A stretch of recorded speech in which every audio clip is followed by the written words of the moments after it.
Everyone, welcome to our YouTube channel. तो आज के इस वीडियो में हम देखने वाले हैं paper presentation of economics, okay, HSC का। तो अगर आप ये वीडियो पूरा देखते हो तो आपको सब पता चल जाएगा कि आपको क्या क्या मिस्टेक्स नहीं करनी है आपको आपके पेपर में, और आपको पेपर में कैसे कैसे क्वेश्चन नंबर्स कौन से प्लेस पर अच्छे से लिखने हैं। ओके, तो वीडियो पूरा स्टार्ट से एंड तक देखना। तो स्टार्ट करते हैं हमारा वीडियो। आप ये फर्स्ट पेज देख सकते हो, आपको बोर्ड पेपर ऐसा मिलने वाला है। तो यहाँ पर आप फर्स्ट देख सकते हो सेंटर नंबर। तो आपको सेंटर नंबर लिखना है यहाँ पर। ओके, तो सेंटर नंबर आपके हॉल टिकट में दिया जाएगा, तो आपको लिख देना वही। हम एज्यूम करके चलते 3214। ओके, आपका सेंटर नंबर है, तो आपने ऐसा सेंटर नंबर लिख दिया। आपको कहाँ पर देखकर लिखना है? ये आपके हॉल टिकट में। ओके, सेंटर नंबर आपने लिख दिया। अब यहाँ पर आप देख सकते हो सीट नंबर इन फिगर। तो सीट नंबर भी आपके हॉल टिकट में रहेगा। तो सपोज आपका सीट नंबर मैं एक कौन सा भी लिख देता हूँ, आपको ऐसे ही लिखना है। देखो, आपको हॉल टिकट में देखना है। तो सीट नंबर है M240684। तो ये सपोज ये आपका सीट नंबर है। तो आपने ये देखकर लिख दिया हॉल टिकट से। अब आपने सीट नंबर लिख दिया। अब यहाँ पर क्या लिखा गया है? इन वर्ड्स। आपने फिगर में लिखा ही है, अब आपको वर्ड्स में लिखना है। तो वर्ड्स में आप कैसे लिखोगे? ये इतनी सी जगह दी गई है, आपको इसमें एडजस्ट करना है। ओके, तो यहाँ पर आप लिख दोगे M, और क्या लिखना है आपको? यहाँ पर 2,40,684 ऐसा लिखना है आपको। ओके, कैसा लिखना है आपको? वर्ड्स में लिखना है ऐसे 2,00,000। तो ऐसे करके आपको पूरा लिखना है 2,40,684। ओके, आपको ये फिल कर देना है ऐसा करके। अब आपने इतना कर दिया, तो यहाँ पर आपको क्या करना है? सिग्नेचर ऑफ कैंडिडेट आपकी साइन करनी है आपको। तो ओके, आप यहाँ पर साइन भी कर दिया अपनी। और ये जो आप बॉक्स देख सकते हैं, सुपरवाइजर सिग्नेचर। तो यहाँ पर आपको कुछ नहीं करना है। आपके जो क्लास में सुपरवाइजर रहेंगे वो यहाँ पर साइन करेंगे। ओके, और ये पेस्ट द बारकोड स्टिकर, ये आपको बारकोड स्टिकर दिया जाएगा, या फिर जो सुपरवाइजर रहेंगे आपके वही आकर लगा देंगे इसे। तो बारकोड स्टिकर को आपको यहाँ पर स्टिक करना है। तो बारकोड स्टिकर में ना एक मिडल में एक लाइन दी गई रहेगी। ओके, तो वो लाइन, और आप ये लाइन देख सकते हो, ये लाइन और वो लाइन ऐसा मैच करके लगाना है, दोनों भी एक ही जगह पे होनी चाहिए। और आपको ना होलोक्राफ्ट स्टिकर दिया जाएगा, होलोक्राफ्ट, या फिर सुपरवाइजर ही आकर वो स्टिकर लगा देंगे। ओके, वो सब आपको पहले दिन बताया जाएगा, तो इतना इसमें टेंशन लेने की ज़रूरत नहीं है। तो होलोक्राफ्ट स्टिकर यहाँ पर लगाया जाता है पूरा। ये आप देख सकते हो, यहाँ पर लिखा है होलोक्राफ्ट स्टिकर। ये पूरा यहाँ पर स्टिक कर दिया जाता है, ताकि आपका जो सीट नंबर है, आपका सेंटर नंबर है, सब हाइड हो जाए, छुप जाए। ओके, अब इतना करने के बाद आपको क्या करना है? सब्जेक्ट। तो आपका सब्जेक्ट क्या है? ये कौन सा वीडियो है? इकोनॉमिक्स का। तो इकोनॉमिक्स लिख देना आपको, अगर आपका सब्जेक्ट इकोनॉमिक्स है। उस दिन पेपर में जो पेपर रहेगा वो आपको पेपर लिख देना है यहाँ पर, सब्जेक्ट। और पेपर यहाँ पर आपको डैश दे देना है। डेट, अब डेट, जिस डेट को आपका इकोनॉमिक्स का जो पेपर रहेगा वो डेट देनी है। तो इकोनॉमिक्स का पेपर है 19 मार्च 2022। तो वैसे ही आपको लिख देना है 2022। अब लैंग्वेज ऑफ आंसर, तो आप कौन से लैंग्वेज में अपनी आंसर शीट में लिख रहे हो? तो इंग्लिश में लिख रहे हो आप लैंग्वेज में, तो आपको यहाँ पर क्या लिखना है? इंग्लिश लिख देना है। ओके, अब यहाँ पर आपने इंग्लिश लिख दिया। सपोज आपका हिंदी का पेपर है, तो कौन सी लैंग्वेज में आप लिख रहे हो? हिंदी, तो यहाँ पर हिंदी हो जाएगा। और सभी पेपर में इंग्लिश ही आएगा, हिंदी को छोड़कर। अब ये जो होता है ना, सप्लीमेंट्स अटेस्ट, ये आपको एकदम लास्ट में करना है। सपोज आपने एक भी सप्लीमेंट नहीं लिया, ये आपका मेन क्वेश्चन पेपर है। ओके, ये जो आप पेपर है ना आपका, ये मेन क्वेश्चन पेपर है। तो ये मेन क्वेश्चन पहले से यहाँ पर दिया जाता है। मेन आंसर बुक पहले से यहाँ पर दिया जाता है। अब यहाँ पर नंबर ऑफ सप्लीमेंट्स, अगर आपका पूरा का पूरा पेपर ये एक ही मेन आंसर में कंप्लीट हो गया, तो आपको क्या लिखना है? यहाँ पर 0 लिखना है। 1 + 0 हो जाता है 1। ओके, तो ऐसा आपको करना है। अगर आपने सिर्फ एक सप्लीमेंट लिया है तो यहाँ पर लिखो 1, 1 + 1 हो जाता है 2, और अगर आपने एक और शीट ले लिया, 2 शीट लिया आपने लिखने को, तो यहाँ पर 2 लिख देना है आपको, तो 2 + 1 हो जाता है 3। सेम ऐसा ही कर देना है। तो इतना ही आपको लिखना है बस। ओके, तो ये था पूरा हमारा फ्रंट पेज कैसा होना चाहिए बोर्ड एग्जाम में। अब आपको सीधा आंसर्स लिखने हैं। तो हमने यहाँ पर सैम्पल पेपर आपको दिए हैं, देखो स्लाइड पर आप देख सकते हो। ये सैम्पल पेपर हमारे टेलीग्राम चैनल पे भी अपलोड है। तो अगर आपको sample paper with solution PDF चाहिए तो आपको टेलीग्राम लिंक डिस्क्रिप्शन में मिल जाएगा, वहाँ से जाकर आप टेलीग्राम चैनल ज्वाइन कर लो। वहाँ से आप प्रीवियस ईयर्स के 2004 से लेकर 2020 तक पूरे पेपर्स डाउनलोड कर सकते हो, सभी सब्जेक्ट के, और प्रैक्टिस कर सकते हो। तो स्टार्ट करते हैं हमारा क्वेश्चन और आंसर कैसे लिखने हैं। तो यहाँ पर आप देख सकते हो question number 1A। Question number 1A है हमारा ये। तो ये आपको क्वेश्चन नंबर 1A किधर लिखना है, यहाँ पर क्वेश्चन नंबर आप देख सकते हो बड़ा सा लिखा है क्वेश्चन नंबर। तो इसके अंदर आपको क्या लिखना है, 1A। इसके अंदर 1A लिखना है, ये आप ध्यान रखना। नहीं तो बहुत से स्टूडेंट करते हैं यहाँ पर क्वेश्चन नंबर 1 लिखते हैं और A इसके अंदर लिख देते हैं। तो ये रॉन्ग मेथड है, आपको ऐसा नहीं करना है। ओके, अब क्या करना है आपको, क्वेश्चन नंबर 1A लिख दिया आपने। क्वेश्चन नंबर 1A क्या है हमारा, complete the following statements by choosing the correct alternatives. तो आपको ये लिख देना है, लेकिन ये लिखना कंपलसरी नहीं है, आप ये नहीं भी लिखोगे तो भी चलेगा। मैं आपको सजेस्ट करूंगा ये मत लिखो, सिर्फ आपको मेन क्वेश्चन नंबर और ये सब क्वेश्चन नंबर आप देख सकते हो, ये सब क्वेश्चन नंबर है, ये सब अच्छे से लिखना है बस आपको। ओके, नहीं तो ये आपके ऊपर है, ये क्वेश्चन नंबर ये लिख सकते हो आप, कंप्लीट द फॉलोइंग। अब आपने ये पूरा लिख दिया, तो मेन क्वेश्चन नंबर इस बॉक्स में आ गया। अब हमारा आप देख सकते हैं यहाँ पे सब क्वेश्चन नंबर दिए 1 2 3 4 5 क्वेश्चन है। तो अब इसको कहाँ पर लिखना है आपको, ये आप रो देख सकते हो, ये वाली रो, ये रो पतली सी जो रो है आप ये देख सकते हो, इसके अंदर आपको सब क्वेश्चन लिखना है 1 2। ओके, और ये जो बाहर है ये, इसके अंदर आपको क्या लिखना है, मेन क्वेश्चन नंबर लिखना है। यहाँ पर तो स्टार्टिंग था इसके लिए आपने यहाँ पर लिख दिया क्वेश्चन नंबर 1A।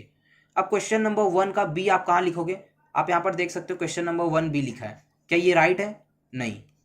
ये किसके लिए बना है, ये वाला कॉलम किसके लिए बना है, सब क्वेश्चन के लिए बना है।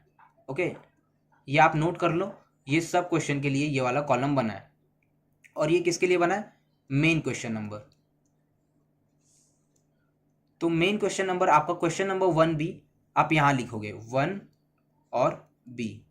तो ये सही मेथड है आपका आंसर और क्वेश्चन लिखने का। और आप यहाँ पर देख सकते हो 1 यहाँ पर रॉन्ग लिखा हुआ था, तो आपको 1 इसके अंदर लिखना है, 1 लिख दिया आपने। अब 1 क्या है आपका, क्वेश्चन देख लेते हैं। In the law of diminishing marginal utility, ये पूरा आपने क्वेश्चन लिख दिया। अब इसमें आंसर है रिमेन्स कांस्टेंट, ये आंसर है आपका। ओके, तो आपने लिख दिया क्वेश्चन भी और रिमेन्स कांस्टेंट, आंसर भी लिख दिया और आंसर को आपने अंडरलाइन दे दिया। तो ये मेथड बिल्कुल गलत है, आपको ऐसा नहीं करना है।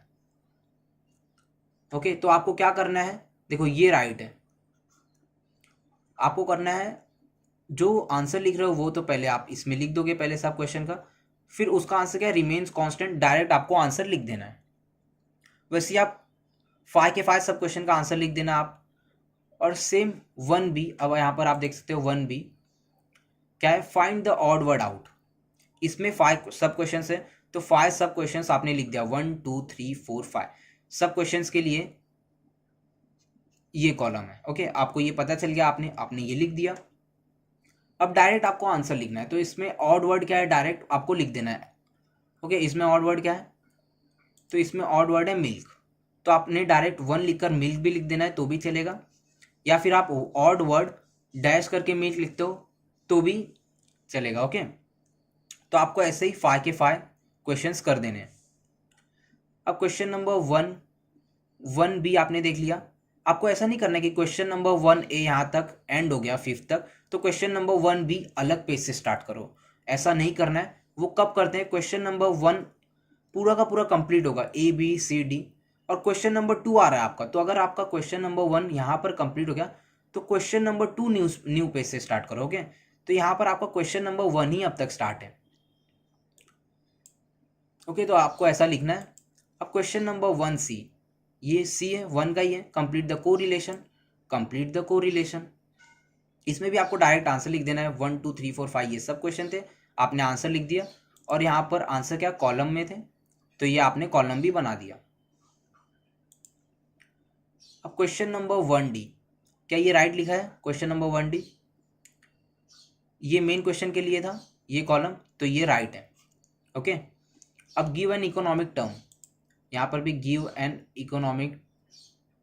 इकोनॉमिक टर्म आप यहाँ पर देख सकते हो क्वेश्चन नंबर 1D। तो यहाँ पर है 1 रिवॉर्ड ऑफ एंटरप्रेन्योर, तो आपको इसका आंसर कैसा लिख सकते हो आप? 1 इसमें सब क्वेश्चन, और क्वेश्चन आप लिख सकते हो reward of an entrepreneur, dash देकर आप आंसर लिख सकते हो। इकोनॉमिक टर्म क्या है? प्रॉफिट है। या फिर आप डायरेक्ट लिख सकते हो प्रॉफिट, या फिर आप ऐसा भी लिख सकते हो an economic term, reward of entrepreneur की जगह एन इकोनॉमिक टर्म।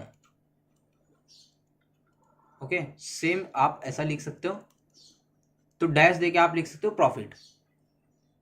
ये आपके ऊपर है, ऐसे ही आपने फाइव का फाइव लिख दिया पूरा, 1D भी आपका खत्म हो जाता है। अब न्यू क्वेश्चन हमारा स्टार्ट होता है। तो मैंने आपको बताया था अगर ये क्वेश्चन नंबर 1D अगर यहाँ तक भी कंप्लीट होता ना, तो हम क्या करते, क्वेश्चन नंबर 2 इस पेज से ही नहीं लिखते, हम क्वेश्चन नंबर 2 न्यू पेज से लिखेंगे। ओके, तो इतना क्लियर है। Question number 2A, identify and explain the concepts from the given illustration. तो क्वेश्चन नंबर 2A कहाँ पे लिखेंगे? यहाँ पर, ये पहले हमने देख चुका। अब इन आइडेंटिफाई ये पूरा आपने लिख दिया, या आपके ऊपर है ये लिखो या मत लिखो। इसमें कितने क्वेश्चन लिखने हैं? यहाँ पर एनी 3 लिखने हैं, और वो तीनों भी अगर आप लिख देते हो तो 6 मार्क मिल जाएंगे। ओके, ये 6 मार्क मिल जाएंगे आपको अगर तीनों भी लिख देते हो। और ये 12 क्यों लिखा है यहाँ पर?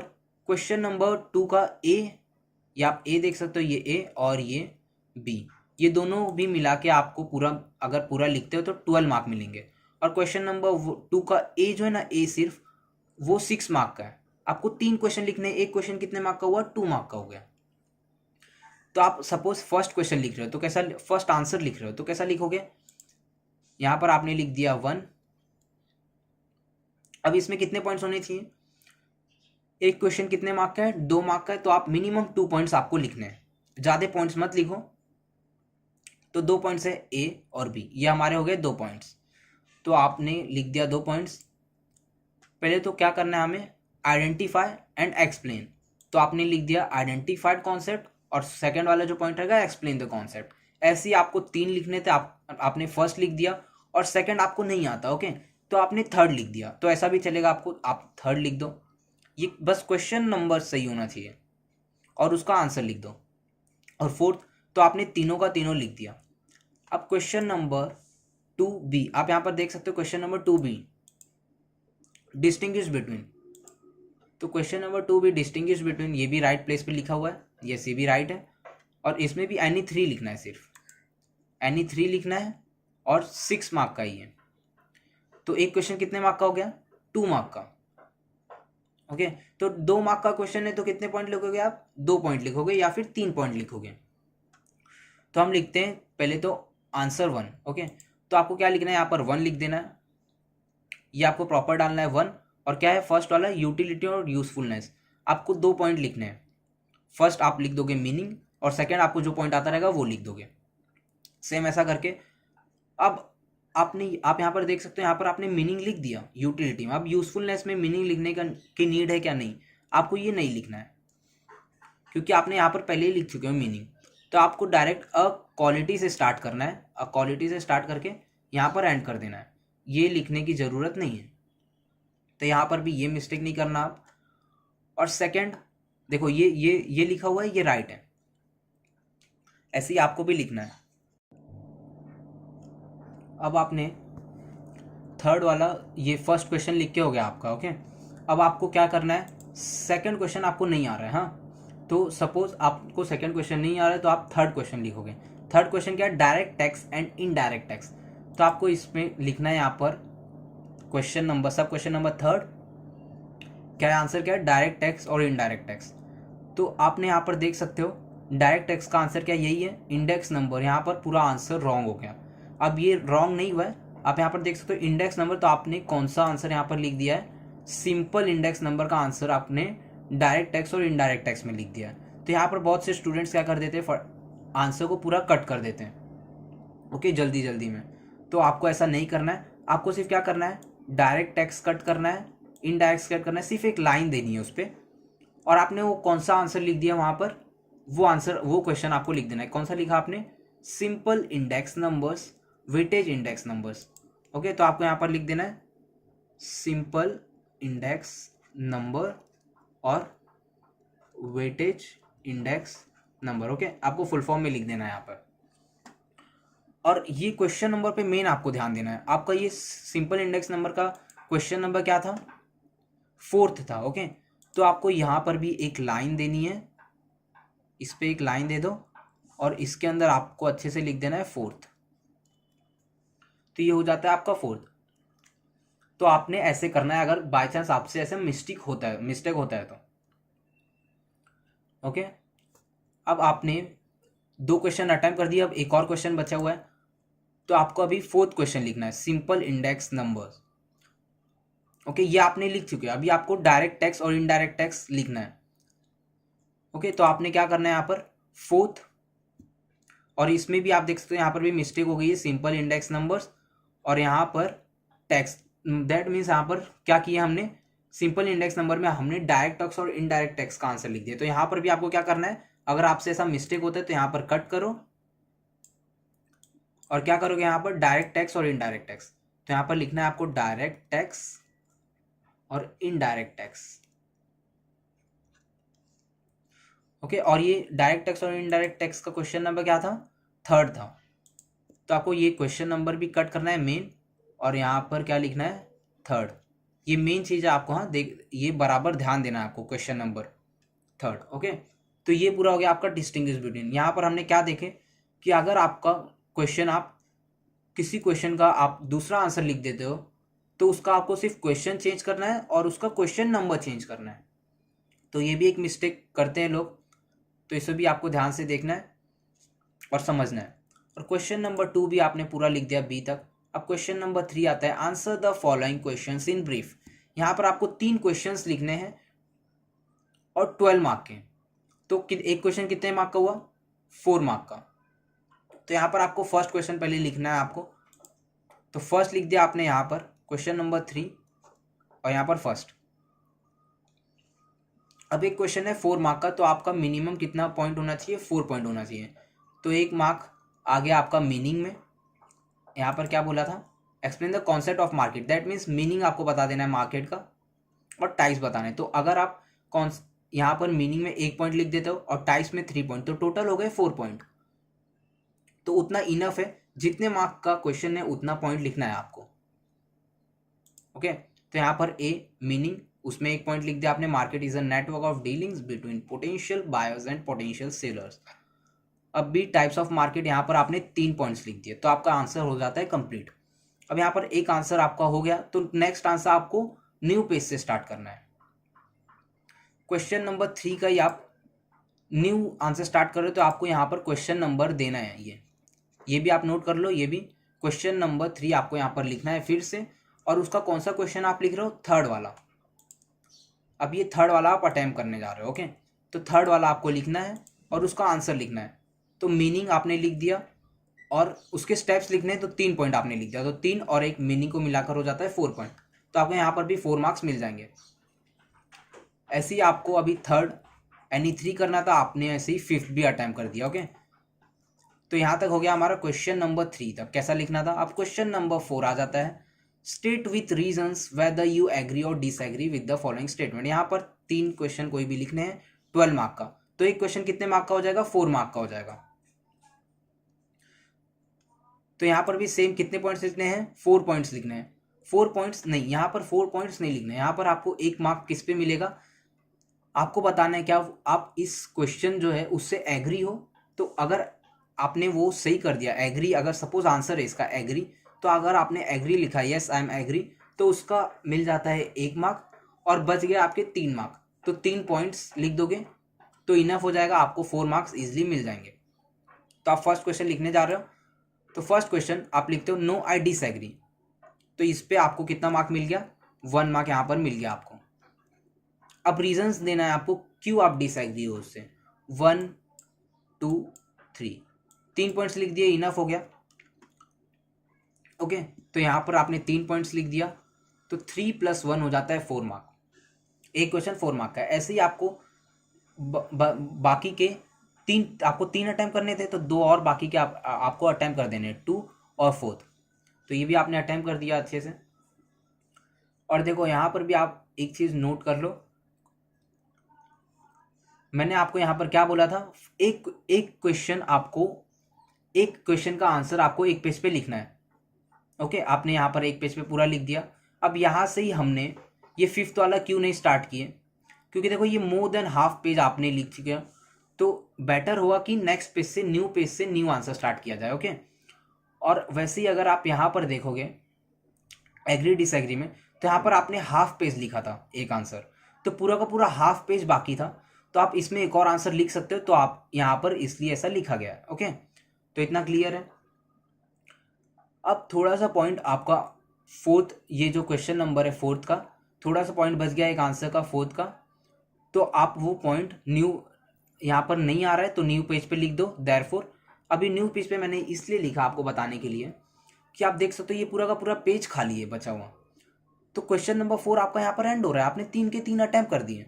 अब आपको क्वेश्चन नंबर 5 लिखना है, तो आप यहाँ पर लिख सकते हो क्या, क्वेश्चन नंबर 5 लिख सकते हो यहाँ पर? नहीं, ये रॉन्ग हो जाएगा। ओके, यहाँ पर क्यों नहीं लिख सकते आप क्वेश्चन नंबर 5? मेन क्वेश्चन की कभी भी स्टार्टिंग आपको न्यू पेज से करनी होती है। ओके, तो आपने इसके लिए क्वेश्चन नंबर 5 यहाँ पर लिखा, न्यू पेज से स्टार्ट किया। अब क्वेश्चन नंबर 5 क्या था, study the following table diagram passage and answer the questions given below. तो आपको टेबल पढ़ना है और उसके आंसर्स देने हैं। तो कितने मार्क, देखो कोई भी 2 लिखना है, टोटल 8 मार्क है, तो एक क्वेश्चन को 4 मार्क्स मिलता है आपको। ओके, 4 मार्क्स मिलता है, तो आपको कितने पॉइंट्स लिखने हैं, 4 पॉइंट्स लिखने हैं। तो देखो यहाँ पर आपने यहाँ पर 2 क्वेश्चन दिए गए हैं, ये आप टेबल समझ जाओगे तो ये 2 क्वेश्चन आप इजीली अटेम्प्ट कर सकते हो। तो एक क्वेश्चन में अगर आप 2 पॉइंट लिख दोगे और सेकंड वाले में 2 पॉइंट लिख दोगे तो हो गए 4 पॉइंट। तो आपको इसमें भी 2 मार्क्स मिल जाएगा और इसमें भी 2 मार्क्स मिल जाएगा। तो वही यहाँ पर किया गया है, यहाँ पर 2 वाला लिखा गया। देखो फर्स्ट वाला सपोज आपको नहीं आ रहा है तो आपको सेकंड वाले पे जाना है, तो वैसे ही सेम वहाँ पर भी किए, सेकंड वाला हम लिख रहे हैं और उसमें 2 क्वेश्चन है। ओके, तो आपको लिखना है सेकंड क्वेश्चन है उसमें। अब दो जो उसके क्वेश्चन है वो फर्स्ट और सेकंड आप यहाँ पे देख सकते हो, उसमें 2 पॉइंट्स देने हैं, ए एंड बी। तो यहाँ पर आपको 2 मार्क मिल गया। अब सेम सेकंड में भी ए एंड बी, तो यहाँ पर भी आपको 2 मार्क मिल गया, हो गया टोटल 4 मार्क। तो ऐसे आपको अटेम्प्ट करना है। अब फिफ्थ का आपको 1 भी आपको आ रहा है, अब 1 भी आपको लिखना है। ओके, तो बहुत से स्टूडेंट क्या होते हैं, आपने पहले सेकंड लिख दिया, तो ऐसा नहीं कि अब आप थर्ड वाले ही लिखो। ओके, आप 1 भी लिख सकते हो। तो आपको बस क्या करना है, आपने 2 यहाँ पर लिख दिया था, तो आपको नेक्स्ट पेज पे ये बस इस पे ध्यान देना है, क्वेश्चन नंबर राइट लिखना है आपको 1। ओके, तो 1 लिखे, आप 1 का भी आंसर लिख सकते हो पूरा। तो 1 में आप देख सकते हो यहाँ पर 2 क्वेश्चन दिए गए हैं, दोनों में भी 2 पॉइंट लिखो। यहाँ पर देखो ड्रॉ मार्केट सप्लाई कर्व, तो इसमें पॉइंट लिखने की जरूरत नहीं है, आपको वो डायग्राम बना देना है। तो उसमें आपको 2, अगर आपने परफेक्ट डायग्राम बना दिया तो 2 मार्क मिल जाएंगे। और आपको कॉन्सेप्ट बताना है मार्केट सप्लाई शेड्यूल का। तो यहाँ पर आप देख सकते हो यहाँ पर 3 पॉइंट्स बता दिए मैक्सिमम, तो आपको भी ऐसे 3 पॉइंट्स बता देना है, 2 पॉइंट्स आपको बताना है, तो इसमें 2 मार्क्स मिल जाएंगे। और मार्केट सप्लाई कर्व आप यहाँ पर डायग्राम देख सकते हो, अगर आप ऐसे डायग्राम बना देते हो अच्छे से तो आपको यहाँ पर भी 2 मार्क्स मिल जाएंगे, तो हो जाते हैं टोटल 4 मार्क। तो क्वेश्चन नंबर 5 भी हमारा एंड होता है। अब क्वेश्चन नंबर 6 आप देख सकते हैं यहाँ पे, answer the following questions in detail. कोई भी 2 करना है आपको, 16 मार्क का ही है, तो एक क्वेश्चन 8 मार्क का है, तो इसको अच्छे से लिखना है आपको। अब कैसे लिखना है वो देख सकते हो आप यहाँ पर, इसमें हम लिख रहे हैं सेकंड और थर्ड वाला। ओके, तो सेकंड का क्या क्वेश्चन है, explain the law of demand with its assumption. तो क्वेश्चन नंबर 6 यहाँ पर लिखना है। ओके, अब मेन क्वेश्चन नंबर हमने लिख दिया, अब सब क्वेश्चन हम कौन सा सेकंड वाला सब क्वेश्चन लिख रहे हैं, तो आपको सब क्वेश्चन इस कॉलम में लिखना है और उसमें पहले तो आपको लॉ ऑफ डिमांड बताना है क्या होता है, और उसके बाद आपको एजम्पशंस बताने हैं। तो यहाँ पर आप देख सकते हो एक क्वेश्चन कितने मार्क का है, 8 मार्क का है, तो मिनिमम आपको 8 पॉइंट्स लिखने हैं, मैक्सिमम 9 पॉइंट्स। ओके, तो introduction, law of demand introduction आपने बता दिया अच्छे से। स्टेटमेंट ऑफ लॉ लिख दिया आपने। डिमांड शेड्यूल, और डिमांड शेड्यूल को एक्सप्लेन कर दिया। डिमांड कर्व, और डिमांड कर्व को भी एक्सप्लेन कर दिया आपने। फिर आपको पूरा का पूरा आपने law of demand he explain कर दिया। ओके, तो एजम्पशन ऑफ लॉ लिखना है। एजम्पशन ऑफ लॉ में कितने पॉइंट्स लिख दोगे आप? 8 पॉइंट्स लिख दोगे पूरा। देखो यहाँ पर आप देख सकते हो पूरे के पूरे 8 पॉइंट्स लिख दिए गए। तो अगर आप ऐसे लिखते हो, ऐसा प्रेजेंटेशन देते हो ये आंसर का, देखो लॉ ऑफ डिमांड आंसर जो है ये आने ही आने वाला है, या फिर एजम्पशन आ जाएगा उसके साथ, या फिर एक्सेप्शन आ जाएगा। तो ये आपको पूरा अच्छे से पढ़ना ही है, और आप प्रेजेंटेशन देख सकते हो ऐसा आपको लिखना है। ओके, तो कितने पॉइंट्स लिखने हैं एजम्पशन में? 8 पॉइंट्स, और लॉ ऑफ डिमांड एक्सप्लेन कर देना है। तो इसमें आपको टोटल 8 मार्क्स मिल सकते हैं अगर आप पूरा ऐसे अच्छे से लिखते हो तो आपने क्या कर दिया, सेकंड वाला क्वेश्चन भी लिख दिया लॉ ऑफ डिमांड। अब आपको क्या करना है, क्वेश्चन नंबर 6 थर्ड वाला लिखना है आपको, थर्ड क्वेश्चन। ओके, तो आप क्या कर सकते थे यहाँ पर, थर्ड क्वेश्चन यहाँ से भी स्टार्ट कर सकते थे, यहाँ पर इसमें लिखकर थर्ड क्वेश्चन। लेकिन ये आपके ऊपर डिपेंड करता है, आप न्यू पेज से भी स्टार्ट कर सकते हो। मैं बोलूँगा आप न्यू पेज से स्टार्ट करो क्वेश्चन नंबर 6 का जो भी क्वेश्चन रहेगा, क्योंकि वो लेंथी होते हैं। ओके, तो न्यू पेज से स्टार्ट करो क्वेश्चन नंबर, बस ये आपको देखना है, ये प्रॉपर देना है आपको क्वेश्चन नंबर 6। और उसके बाद जो ये मेन क्वेश्चन है ये भी आपको प्रॉपर देना है। थर्ड वाला लिख रहे हो तो थर्ड ही लिखना, नहीं कि आपने 2 लिख दिया और थर्ड वाला आंसर लिख रहे हो, तो ऐसा आपका पूरा का पूरा आंसर आपको रॉन्ग कर दिया जाएगा। तो आपको यहाँ पर थर्ड क्वेश्चन कौन सा है, what is elasticity of demand, explain the importance of elasticity of demand. तो यहाँ पर आपको एक्सप्लेन कर देना है इलास्टिसिटी ऑफ डिमांड की मीनिंग, दैट मीन्स उसका कॉन्सेप्ट आपने एक्सप्लेन कर दिया। यहाँ पर 3 पॉइंट्स हो गए इसमें, नहीं यहाँ पर कितने पॉइंट्स हो गए, 2 पॉइंट्स हो गए। अब आप इंपॉर्टेंस आपके टेक्स्ट बुक में कितने पॉइंट्स था आपको उतने ही लिख देने हैं। देखो आप 8 पॉइंट्स नहीं है तो आप जबरदस्ती 2 पॉइंट्स किधर से लाएंगे तो नहीं हम, तो 6 पॉइंट है तो 6 पॉइंट पूरा लिख दो, और कॉन्सेप्ट में 2 पॉइंट्स हो गया तो हो गए टोटल 8 पॉइंट्स। तो ये था पूरा का पूरा आपका पेपर प्रेजेंटेशन, आपको कैसे लिखना है। ओके, ये तो सिर्फ था इकोनॉमिक्स का, और आने वाली वीडियो में सभी सब्जेक्ट के पेपर पैटर्न आएंगे, जैसे कि accounts, book keeping, SP, OCM, mathematics. तो आप चैनल को सब्सक्राइब कर लो और बेल आइकन प्रेस कर दो, तो उससे हमारी लेटेस्ट आने वाली वीडियो आपको तुरंत मिल जाएगी, नोटिफिकेशन उसकी। और आपको इकोनॉमिक्स कैसे पढ़ना है, देखो हमने ना पहले ही इंपॉर्टेंट चैप्टर्स, इंपॉर्टेंट क्वेश्चंस पे वीडियो बना चुके हैं ये इकोनॉमिक्स, एसपी, ओसीएम पे, तो आपको उसकी लिंक डिस्क्रिप्शन में मिल जाएगी इस वीडियो के। तो आप वहाँ पे जाकर सभी इंपॉर्टेंट सब्जेक्ट्स की वीडियोस देख सकते हो, और आपको टेलीग्राम लिंक मिल जाएगी, वहाँ से आप जाके सभी सैम्पल पेपर्स और क्वेश्चन पेपर्स डाउनलोड कर सकते हो। वहाँ से जाकर डाउनलोड करो और एक बार देखो कैसे सैम्पल ये पेपर लिखा जाता है, आप भी प्रैक्टिस करना स्टार्ट कर दो। ओके, तो यही तक था हमारा वीडियो, मिलता है हमारे नेक्स्ट वीडियो में। Don't forget to like, subscribe and share.